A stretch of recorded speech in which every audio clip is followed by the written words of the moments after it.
안녕하세요. 뜨는 아침 묵상 배영호 목사입니다. 남은 추석 연휴 잘 보내시기 바랍니다. 오늘 우리가 함께 나눌 말씀은 민수기 33장 52절에서 53절 말씀입니다. 그 땅의 원주민들을 너희 앞에서 다 몰아내고 그 새긴 석상과 부어 만든 우상을 다 깨뜨리며 산당을 다 헐고 그 땅을 점령하여 거기 거주하라. 내가 그 땅을 너희 소유로 너희에게 주었음이라. 아멘. 오늘은 가나안 땅 정복 원칙에 대해서 한번 묵상해 보려고 합니다. 33장에서 하나님은 이스라엘이 가나안 땅을 정복할 때 대원칙을 말씀하고 계세요.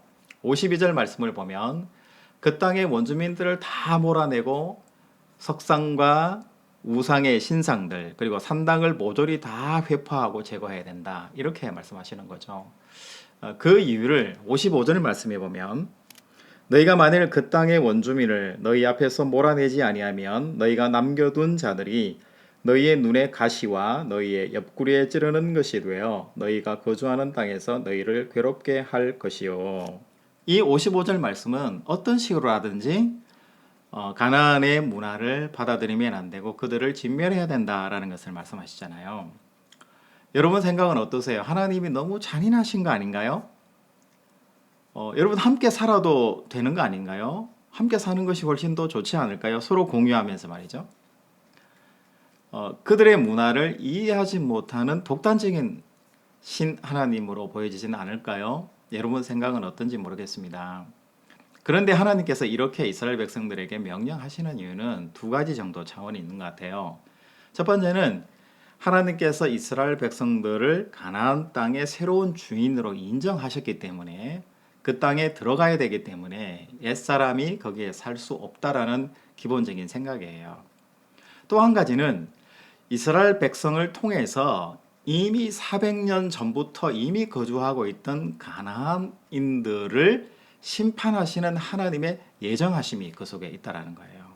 그런데 400년 이전부터 이스라엘 백성들이 애굽에서 출애굽해서 가나안 땅에 도착하기 이전에 이미 살고 있던 이들이 하나님 보시기에 악행을 저지르고 심판을 받을 만한 백성들이었다라는 것을 우리가 성경 기록을 통해서 알 수가 있는 거죠.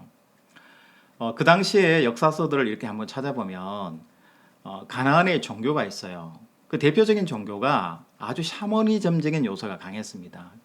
인신제사가 흥행하고 유행했어요. 여러분 인신제사라는 것이 뭡니까? 아이나 처녀를 신에게 살아있는 채로 제물로 바쳐서 살아있는 사람, 제물을 바치는 사람이 풍요해지고 부를 누리고 안전을 누리는 거예요. 그러니까 내가 성공하고 내가 잘 되기 위해서 다른 사람을 희생시키는 말도 안 되는 인신제사를 가나안 땅에서 풍습으로 지내고 있었다는 거죠. 여러분 이것을 하나님께서는 결코 용납하지 않으신다라는 거예요. 산당에서는 행음이 아주 풍습적으로 이루어지고 있었어요. 이게 무슨 말이냐면 산당에는 제사하고 신에게 예배드리는 곳인데 그곳에서 뒤편에서는 매춘이 상습적으로 이루어지는 매우 퇴폐적인 문화가 이 산당을 통해서 행음이 이루어졌다라는 것을 알 수가 있는 거죠. 하나님이 가나안 땅을 완전히 멸하도록 멸씀하신 이유는 이스라엘 백성들이 잘해서의 문제가 아니라 바로 그 땅에 이미 살고 있는 가나안 민족들이 하나님 보시기에 악행을 저지르고 하나님 보시기에 만족스러운 민족이 아니었기 때문이라는 것을 우리가 알 수가 있는 거죠. 여러분 우리도 오늘날 살아갈 때에 물론 집안에 여러분 신상이 있거나 석상이 있거나 무슨 산당을 개인적으로 가지고 있거나 그러지는 않으실 것 같아요.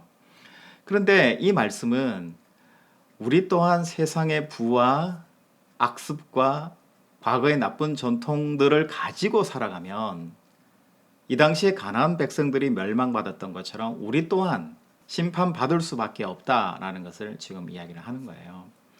여러분 사람을 도구로 삼아서 내가 더 많은 돈을 벌기 위해서 내가 출세하고 성공하기 위해서 다른 사람을 생각하지 않고 회한다면 우리는 나쁜 가나안의 풍습을 그대로 답습하는 사람일 수 있다는 거예요. 나의 풍요와 나의 자유와 나의 기쁨을 위해서 다른 사람을 이용하는 삶을 우리가 살아간다면 우리 또한 타인을 행하는 나쁜 습관을 가진 존재로 얼마든지 살아갈 수 있다는 것을 우리가 이해해야 될 줄로 압니다.